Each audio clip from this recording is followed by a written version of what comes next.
यज्ञ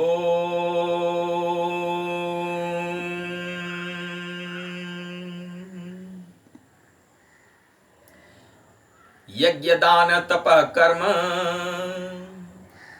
न त्याज्यं कार्यम् एव तत् यज्ञो दानं तपश्चैव पावनानि मनीषिणाम्। श्री भगवान कहते हैं श्रीमद् भगवद गीता में अध्याय 18 का 5वां श्लोक है कि यज्ञ दान तप ये तो करने ही चाहिए, इनका त्याग नहीं करना चाहिए। और चाहे यज्ञ हो, चाहे दान हो, चाहे तप हो, और ये तीनों में से एक हो या तीनों हो, सब कुछ अति उत्तम है। दान की महत्ता के ऊपर बात चलेगी आज, क्योंकि आज पद्मा एकादशी है और साथ साथ एकादशी के पश्चात आज वामन जयंती भी है। श्री वामन जयंती है। वामन जयंती का अर्थात भगवान विष्णु जी, भगवान श्री कृष्ण ने अवतार लिया वामन के रूप में, जिसको अंग्रेजी में कहते हैं ड्वार्फ इनकारनेशन। राजा बलि के पास जब जाते हैं, छोटा सा बालक का रूप धारण करके अनेक ऋषियों का आशीर्वाद और वस्तुएं प्राप्त करके, किसी ने कमंडल दिया, किसी ने पादुकाएं दी, किसी ने छत्र दिया, देवी देवताओं ने इस प्रकार से आशीर्वाद दे करके, और राजा बलि के पास जब वो पहुंचते हैं तो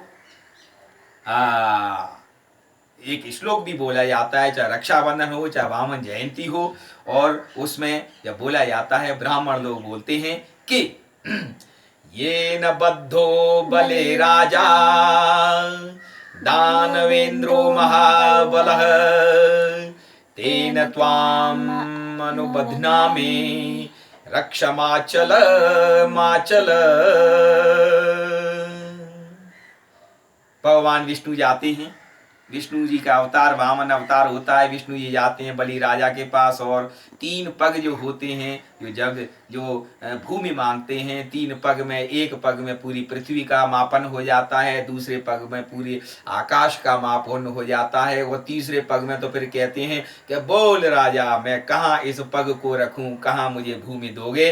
तो राजा बलि नतमस्तक हो जाते हैं और साष्टांग प्रणाम करके कहते हैं, प्रभु तीसरा स्थान तो बस मेरे शीर्ष पर ही रख दीजिए। और बाद में जो है उनको पाताल लोक को गमन करना होता है, और भगवान विष्णु स्वयं उनके द्वारपाल बन जाते हैं।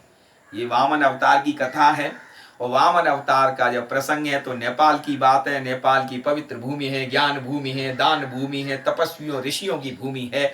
तो इसके बारे में यहाँ पर दान कहाँ दिया जाए, अनेक स्थान है पवित्र पवित्र पवित्र, लेकिन एक स्थान जो है, जो कि आपके पशुपतिनाथ क्षेत्र में है। ये जो अंग्रेज मैडम हैं, मैरी शेफर्ड स्लशर, इन्होंने उल्लेख किया है कि वामन अवतार का प्रसंग और उसके साथ साथ वामन एकादशी, वामन द्वादशी की जो बात है वो कहाँ पर, नेपाल में है।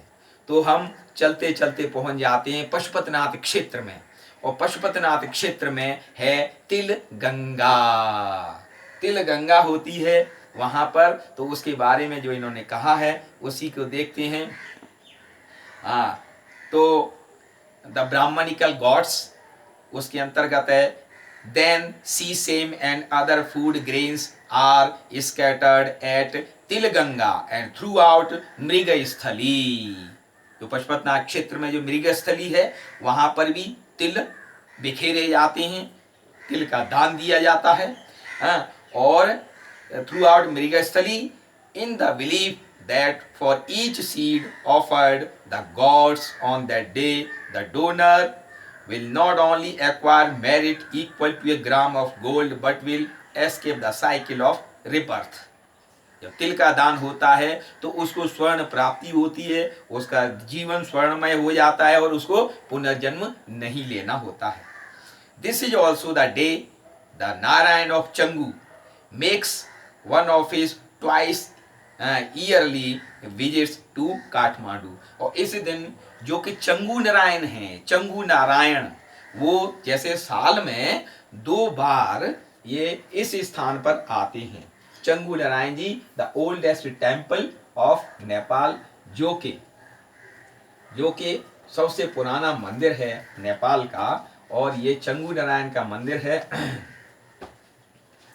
चंगू नारायण का मंदिर ये, और भगवान नारायण चंगू यहाँ पर 2 बार विजिट करते हैं। तिलगंगा ये मंदिर है, और ये लिच्छवी वंश के राजा मानदेव द्वारा यहाँ पर त्रिविक्रम की मूर्ति की स्थापना और दान दिया गया था। तो ये Changu Narayan the oldest temple in the north of Nepal valley, Kathmandu valley, और त्रिविक्रम की मूर्ति का दान किया गया। राजा मानदेव लिच्छवी वंश के थे और प्रथम थे, बड़े सम्माननीय।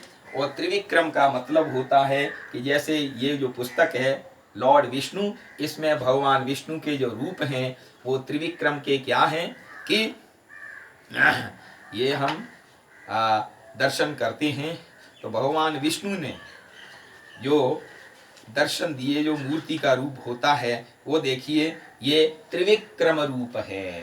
त्रिविक्रम रूप है जिसमें कि एक पग धरती के ऊपर और दूसरा पग ये ऊपर आसमान को स्पर्श करता है। तो ये त्रिविक्रम जो भगवान की जो मूर्ति है वो है। और इसी प्रकार से ये 4 प्रकार के यहाँ पर दर्शन हैं। और एक है विष्णु विक्रांत चंगू नारायण काठमांडू, और एक है विष्णु विक्रांत मूर्ति शिखर नारायण फरपिंग में। फरपिंग यहाँ पर ये भी इस प्रकार से भगवान विष्णु की मूर्तियां यहाँ पर विराजमान हैं। तो ये नेपाल की बात चली है।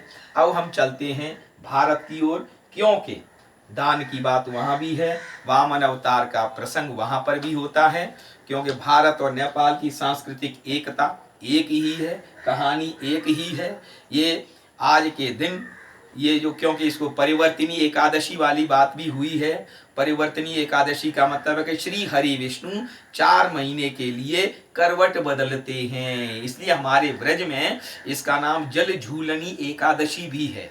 तो आज एकादशी भी है, द्वादशी भी है, और इस दिन तिल के लड्डुओं का दान दिया जाता है। और ये जो भारत में कहाँ कहाँ पर दान दिया जाता है, तो मेरे पास ये है वामन पुराण, क्योंकि वामन अवतार लिया भगवान ने, द्वारफ अवतार लिया, ठिगना अवतार लिया, 52 इंच का लिया, तो इसीलिए। और कहाँ कहाँ पर दान का प्रसंग है भारत में, कहाँ कहाँ है, तो इसी वामन पुराण के अनुसार क्या कहा है कि वामन पुराण में कुरुक्षेत्र तथा इसके तीर्थों के महात्म्य के प्रतिपादन पर विशेष जोर दिया गया है।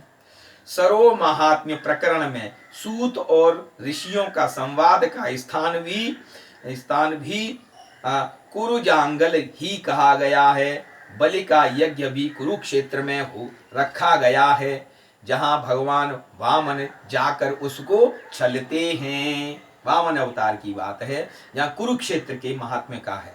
यद्यपि पद्म पुराण, पद्म पुराण में क्या है कि बलि का यह यज्ञ पुष्कर में होता है, जहां दान दिया जाता है। तो पुष्कर जो अजमेर के पास है वहां पर, तो पद्म पुराण में पुष्कर में दान की महिमा का प्रतिपादन हुआ है।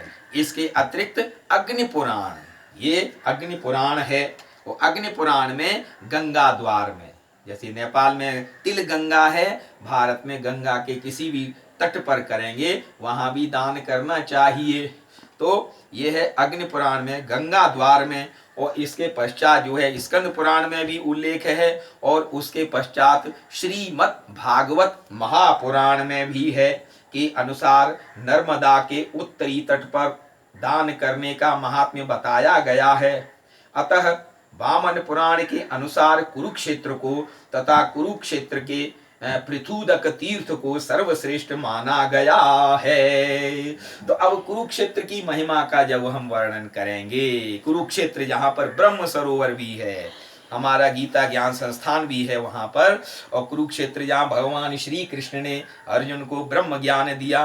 तो कुरुक्षेत्र के बारे में जब वामन भगवान ने कहा कि मुझे कुरुक्षेत्र अति प्रिय है, तो कुरुक्षेत्र की महिमा के बारे में यहाँ पर उल्लेख है कि बहुत ही अच्छा है कुरुक्षेत्र का दर्शन, वहां पर तीर्थयात्रियों को अवश्य जाना चाहिए।